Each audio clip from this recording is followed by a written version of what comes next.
Sveiki, esu iš tų žmogelių, kuriems labiau prie širdies ką nors pasidaryti patiems, nei nusipirkti. Tad vis pasidarau savo filmavimams reikalingų įvairių daiktų.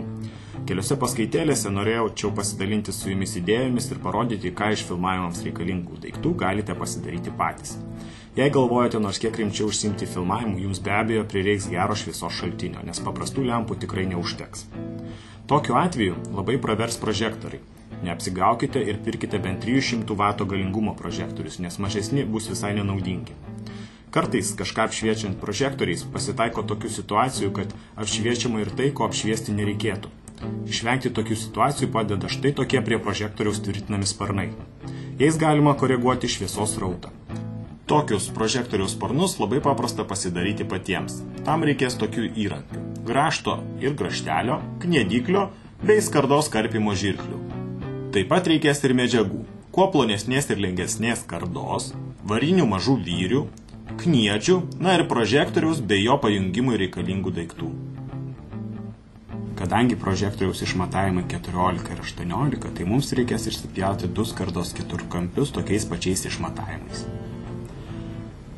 Ir 2 kvadratus, kurių kraštinės būtų po 14 cm.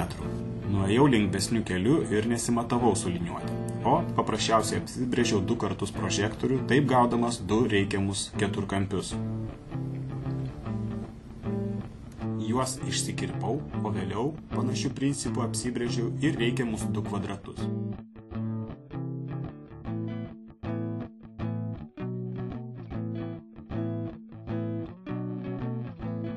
Išsikirpinėdamas užapvalinau jų kampus, kad netyčia nesusižeisčiau rankų reguliuodamas tokį prožektorių. Dėl tos pačios priežasties kraštus palyginau ir dildę.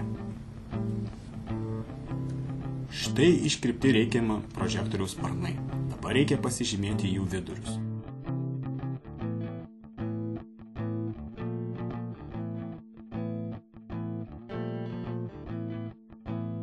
Sulyginęs jų vidurinės linijas su vyrių vidurinė linija, pažymiu žymeklių vietas, kur reikės gręžti.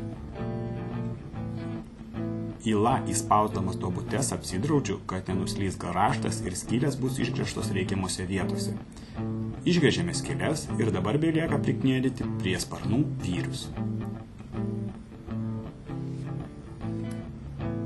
Baltos spalvos bus vidinė mūsų prožektoriaus sparnų pusė, tad vyriai turi užsilenkinėti rudosios pusės link.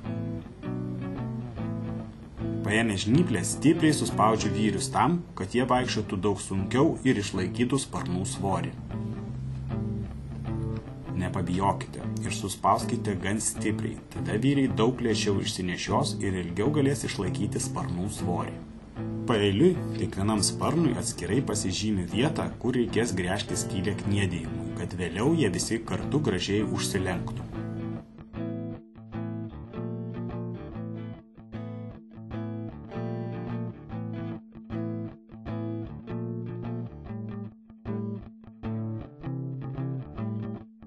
Pritaisęs vieną sparną imuosi kito.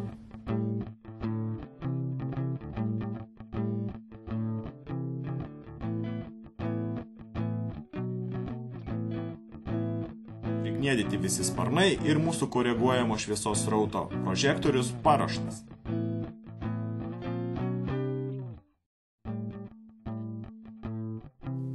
Pats savo esu pasidaręs įvairių prožektorių su sparnais, tiek pagal prožektoriaus dydį, tiek ir pagal sparnų formą. Būkite budrus ir geriau niekad nepalikite jungtų prožektorių be priežiūros. Tikiuosi, kad idėja, kurią su jumis pasidalinau, jums bus naudinga. Sėkmės filmuojant. Iki.